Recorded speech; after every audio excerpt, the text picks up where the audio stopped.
ده كافيه نعنع.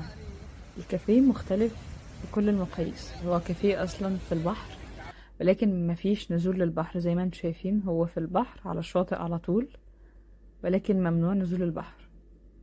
لكن في جزء تاني خاص بالنزول، بس ده بعيد خالص عن الكافيه ده. هو الكافيه موجود في اسكندرية جنب كازينو الشاطبي. اسعاره بجد حلوة جدا ومناسبة جدا للمكان، واصلا اسعاره زي اي كافيه موجود في المنيو.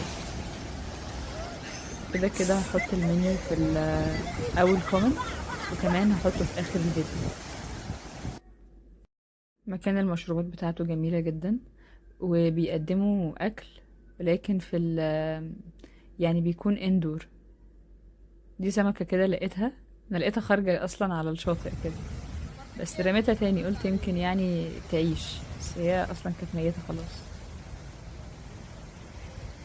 الفيو حلو قوي والهوا جميل جدا، والمكان رايق اصلا، يعني مش زحمة خالص، مفيش حد بينزل البحر خالص، ولكن هو كافيه زي ما انتم شايفين كده.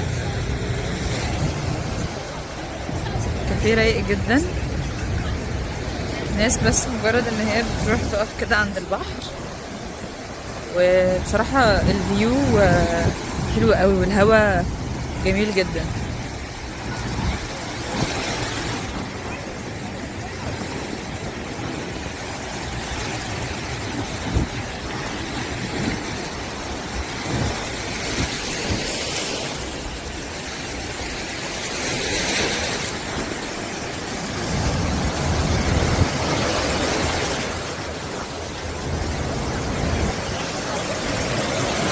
هنا كمان ده جزء كده خاص بالتصوير، ممكن الناس تتصور فيه. البغبغانات دي حقيقية طبعا زي ما انتم شايفين، فشكلها حلو قوي. الناس كانت بتمسكهم بتتصور بيهم، بيحطوهم يعني على كتفهم وكده. وكان في كده ممر، كان في اللي هو فراخ صغيرة شكلها كده غريب، مش عارفة دي فراخ ايه اصلا، بس هي شكلها حلو يعني، هم حقيقية وحاطين لهم اكل وحواليها شبك بحيث ان الناس تتفرج عليها. ده الجزء الخاص بالنزول، اللي هو الناس لو حابة تنزل البحر وكده بيكون بتيكت اصلا مختلفة، ولكن ده غير جزء الكافيه. هي دي الفراخ، شكلها لذيذ. ده كازينو الشاطبي، وهنا الكافيه اللي هو نعنع. هسيب لكم لينك قناة التليجرام في اول كومنت، كمان اللي هيظهر